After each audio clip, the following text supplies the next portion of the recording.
శ్రీ గణేశాయ నమః, శ్రీ గురు దత్తాత్రేయ నమః. ఈ వీడియోలో మనం ఈ రోజున అక్టోబర్ మాసంలో కుంభరాశి వారికి ఎలా ఉందో తెలుసుకుందామండి. కుంభరాశి ధనిష్ట 3-4 పదాలు, శతవిషం 1, 2, 3, 4 పదాలు, అలాగే పూర్వభాద్ర 1, 2, 3 పాదాలు కుంభరాశిలోకి వస్తాయండి. ఈ రాశిలో ఉన్న పురుషులకు స్త్రీలకు ఈ అక్టోబర్ మాసంలో గ్రహ సంచారం బాగుంది. గత 3 నెలల కంటే బాగుంది. అన్ని విధాల, అన్ని రకాలుగా, అన్ని విధాల, అన్ని రంగాల వారికి బాగుందండి. ఏటండి గురువుగారు అలా ఉందన్నారండి, ఉంది. మరి గతంలో బాగోలేదు, ఇప్పుడు బాగుంది. మరి యోగదాయకంగానే ఉందండి. అయితే ఆరోగ్య విషయంలో మాత్రం జాగ్రత్త. ఆరోగ్య విషయంలో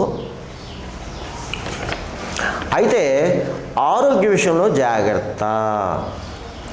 ఆరోగ్య విషయంలో మాత్రం మీరు కాస్త ఏమాత్రం అలజడి, ఏమాత్రం బాగోకపోయినా వెంటనే వైద్యుని సంప్రదించండి. ఇకపోతే ధన విషయంలో బాగుందండి. సమయానికి ధనం చేతికి అందుతుంది. అయితే అనవసర ఖర్చులు ఉంటాయి మీకు. అనవసర ఖర్చులు, అధిక ఖర్చులు, శుభమూలక ధనం ఏమో అవుతుంది మీకు. అలాగే కొన్ని సందర్భంలో రుణాలు చేయవలసిన పరిస్థితి ఉంటుంది కొన్ని సందర్భంలో. ఇకపోతే మిగతా విషయాలన్నీ బాగున్నాయండి. పెద్ద పెద్ద వాళ్ళని కలుసుకుంటారు, పెద్ద పెద్ద రాజకీయ నాయకులను కలుసుకుంటారు, మీరు మీ పనులు చేయించుకుంటారు. అలాగే సంఘంలో పరపతి పెరుగుతుంది. బంధుమిత్రుల యొక్క ఆదరణ మీకు లభిస్తుంది. వారి యొక్క సహాయ సహకారాలు కూడా లభిస్తాయి మీకు. అలాగే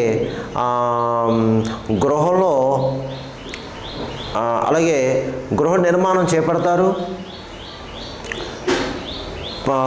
గతంలో గృహ నిర్మాణం చేపట్టి కొన్ని పరిస్థితుల కారణంగా ఆగిపోతే మళ్ళీ అది పునఃప్రారంభించవచ్చు. అలాగే వాహన యోగం కనిపిస్తుంది మీకు. పాత వాహనం మీ కొత్త వాహనం కొనడం, లేదా డైరెక్ట్గా కొత్త వాహనం కొనడం జరుగుతుంది. భూగ్రహ సంబంధ లావాదేవీలు కూడా పూర్తవుతాయి మీకు. ఆత్మవిశ్వాసం ఉండండి. మీరు తలపెట్టిన కార్యాల్లో విజయవంతం అవుతాయి. మీ సంకల్పం నెరవేరుతుంది. మీ అభీష్టం సిద్ధిస్తుంది. మీ పనులు, మీ సమస్యలు పరిష్కారం అవుతాయి. ఎప్పటి నుంచో ఉన్న సమస్యలు ఇప్పుడు పరిష్కారం అవుతాయి. అయితే కొన్ని విషయాల్లో అనుభవజ్ఞ సలహా తీసుకుంటే మంచిది. అలాగే ఎదురు చూస్తే ఒక వ్యవహారం కూడా 3 నెలలుగా ఎదురు చూస్తున్నారు ఒక వ్యవహారం కోసం. ఆ వ్యవహారం కూడా ఇప్పుడు సెటిల్మెంట్ అవుతుంది. ఇకపోతే ముఖ్యంగా గురువుల్ని, బ్రాహ్మణుల్ని, పెద్దల్ని దూషించొద్దు, గౌరవించండి. అలాగే గురువుల యొక్క ఆశీస్సు తీసుకోండి. గురువుల యొక్క ఆశీస్సు, గురువు యొక్క ఆశీర్వచనం తీసుకోండి. ఇక ఈ మాసం మీరు చాలా ఉత్సాహంగా ఉంటారు. మంచి నిర్ణయాలు తీసుకుంటారు. మంచి ప్రణాళికలు కూడా వేసుకుంటారు. కొత్త ప్రణాళికలు వేసుకుంటారు. అలాగే మిత్రుల యొక్క ఆదరణ, సహాయం కూడా లభిస్తుంది మీకు. కొంతమంది మంచి మిత్రులు ఉంటారు. మిత్రుల యొక్క సహాయ సహకారం కూడా మీకు లభిస్తుంది. ఇకపోతే రియల్ ఎస్టేట్ రంగంలో ఉన్న వారికి బాగుంది. స్పెక్యులేషన్ లాభిస్తుంది. మోటార్ ఫీల్డ్ వరకు బాగుంది. ప్రైవేట్ రంగంలో ఉన్న వారికి బాగుంది. ప్రైవేట్ కాంట్రాక్ట్స్కి బాగుంది. అలాగే సినిమా, టీవీలో పనిచేసే వారికి బాగుంది. ఆ కళాకారులకు బాగుంది. అయితే మంచి సువర్ణ అవకాశాలు రావడానికి అవకాశం ఉంది. ముఖ్యంగా ఈ కుంభరాశిలో ఉన్న రాజకీయ నాయకులకు బాగుందండి. ఈ మాసం బాగుంది గతంలో కంటే. ఇప్పుడు మీరు మంచి కార్యాలు చేపడతారు. ప్రజలకి కావాల్సిన పనులు చేస్తారు. మీరు ప్రజల్లో గుర్తింపు తెచ్చుకుంటారు. ప్రజలు మిమ్మల్ని గౌరవిస్తారు. మీరు ఉన్నత స్థాయికి వెళ్ళడానికి అవకాశం ఉంది. అయితే శత్రువులు ఉంటారు మీకు. శత్రుపీడ ఉంటుంది రాజకీయ నాయకులకి. అలాగే కాస్త నరపీడ, నరదోషం కూడా ఉంటుందండి మీకు. కొంచెం జాగ్రత్తగా చూసుకోండి. ఇకపోతే అన్ని రకాల వ్యాపారస్తులకు బాగుంది.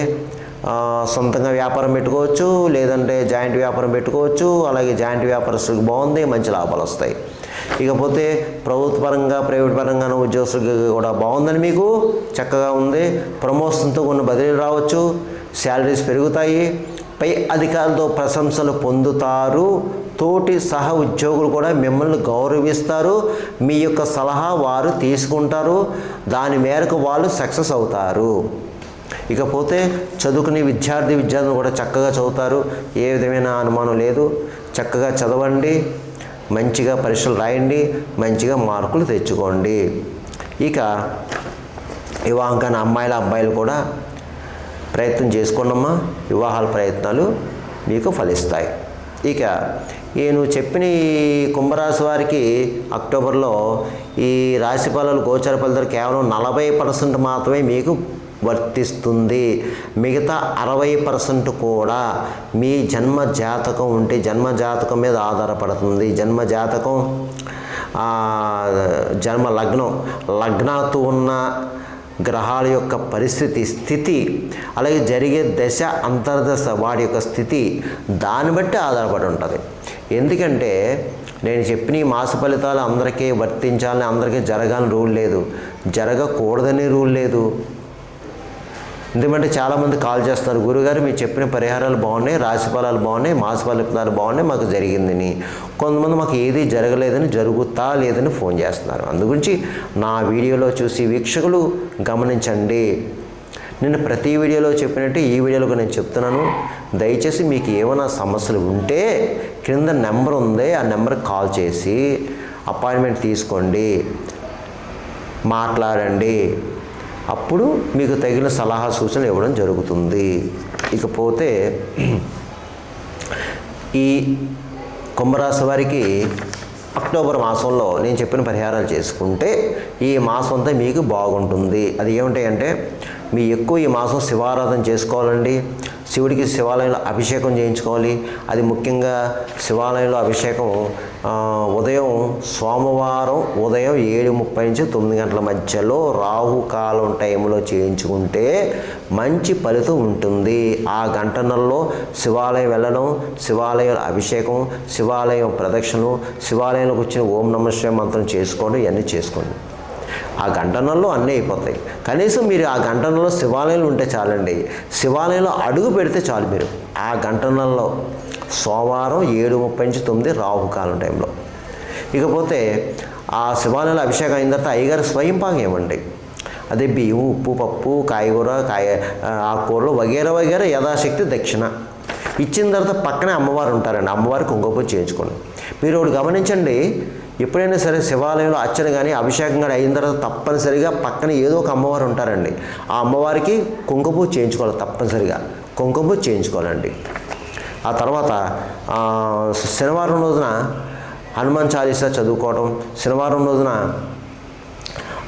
ఆంజనేయ స్వామికి సింధూర పూజ చేయించుకోవడం, లేదంటే ఆంజనేయ స్వామి వారి యొక్క జన్మ నక్షత్రం పూర్వాభాద్ర నక్షత్రం రోజున ప్రతి ఆంజనేయ స్వామి దేవాలయంలో అభిషేకం చేస్తారు. అభిషేకం చేయించుకోవడం, అలాగే ఏంటంటే ఒక మంగళవారం రోజు వడమాల సమర్పించుకోవడం, అలాగే అవకాశం ఉన్నంతలో ఎక్కువ ఆంజనేయ స్వామి వారి యొక్క ఆరాధన చేసుకోండి. అలాగే ఎక్కడైనా శనివారం రోజున ఎప్పుడైనా సరే శనివారం రోజున దేవాలయంలో రావి చెట్టు వేప చెట్టు కలిసి ఉంటుందండి. చాలా దేవాలయాల్లో శనివారం రోజున ఆ రావి చెట్టు వేప చెట్టు కలిసిన దేవాలయాలు ఆ చెట్టు చుట్టూ 5 ప్రదక్షిణ చేయండి అమ్మా. కాస్త పాలు, కొన్ని నీళ్ళు, కొంచెం బెల్లం ముక్క కలిపి 5 ప్రదక్షిణ శ్రీరామమంత్రం చెప్పుకుంటూ చేసి ఆ చెట్టు మొదట్లో వేయండి. ఆ మన్నును పెట్టుకోండి. అలాగే కాస్త షుగర్ అంటే పంచదార కూడా చెట్టు మొదట్లో వేయండి. చీమలకి ఆహారం.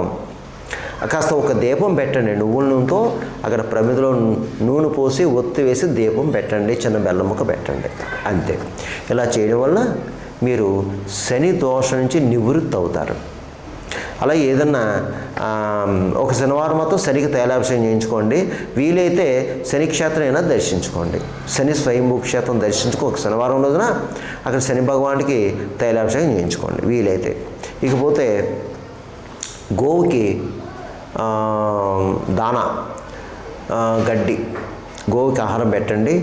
అలాగే పావురాలకు జొన్నలు వేయండి, పిచ్చుకలకు ధాన్యం వేయండి, కుక్కలకి బిస్కెట్లు బ్రెడ్ పెట్టండి, కాకులకి తీపన్నం పెట్టండి. ముఖ్యంగా ఈ కుంభరాశి వారు ఏ నర్సులు ఉన్నారు కాబట్టి ఎంత ఎక్కువ వీలైతే కాకులకి అంత కలిపేసాడు అన్నం పెట్టండి. తెల్లటి అన్నంలో కాస్త బెల్లం కలిపేసేసి తీపన్నం పెట్టండి కాకులకి.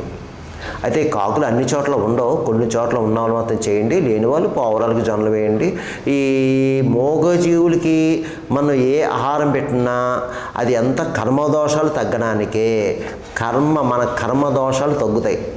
ఏ మూగజీవులకన్నా సరే ఏ ఆహారం ఉన్నా సరే పెట్టండి, ఏం పర్వాలేదు.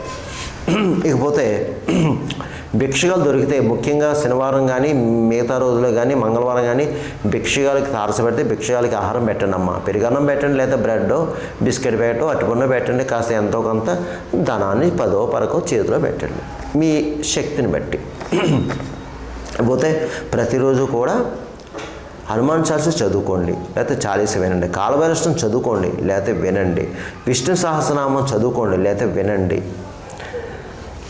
గోవిందనామం చేసుకోండి, శ్రీరామ జపం చేసుకోండి. ఎక్కువ వీలైతే ఏదో ఒక పుణ్యక్షేత్రం వెళ్ళండి. వీలైతే ఏదైనా సరే ఏదో ఒక పుణ్యక్షేత్రం వెళ్ళండి, నదీ క్షేత్రం వెళ్ళండి, స్నానం చేయండి అవకాశాన్ని బట్టి. అలా వీలికన్న పక్షంలో గంగాజలం తెచ్చుకోండి, ఇంట్లోనే ప్రతిరోజు గంగాజలం వేసి స్నానం చేయండి, అంతే. ఇకపోతే ఇది నవరాత్రులు, ఈ దసరా నవరాత్రులు ఈ అక్టోబర్ మాసంలోనే అమ్మవారి నవరాత్రులు జరుగుతాయండి. తప్పకుండా నవరాత్రుల్లో అమ్మవారిని సేవించండి, దుర్గా ఆరాధన చేసుకోండి, దుర్గాదేవి అష్టోత్తరం చదువుకోండి, దుర్గా సప్తశ్లోకి చేసుకోండి. అలాగే ప్రతి ఊర్లో కూడా అమ్మవారు ఉంటారండి. దుర్గాదేవి, పార్వతీదేవి, మీనాక్షి, నూకాలమ్మ తల్లి, మరిడమ్మ తల్లి, పెద్దమ్మ తల్లి, ఎల్లమ్మ తల్లి, పోచమ్మ తల్లి, ఎవరైనా సరే ఏ అమ్మ దేవాలయం ఉంటే ఆ అమ్మ దేవాలయం వెళ్ళండి. నవరాత్రులు కుంకుమ పూజ చేయించుకోండి, అమ్మవారిని దర్శించుకోండి. అమ్మవారికి ఇష్టమైన పులిహోర నివేదన చేసి అందరికీ పంచండి మీ యథాశక్తి. అలాగే మీరు హోమం జరుగుతుందండి అక్కడ. ప్రతి అమ్మవారి దేవాలయంలో నవరాత్రులు హోమాలు జరుగుతాయి నిత్యం. హోమంలో పాల్గొనండి, హోమం చేయించుకోండి వీలైతే. అలాగే హోమం చేయించుకోవడం వల్ల కాస్త మీకు ఉపశమనం జరుగుతుందండి, ఉపశమనం కలుగుతుంది.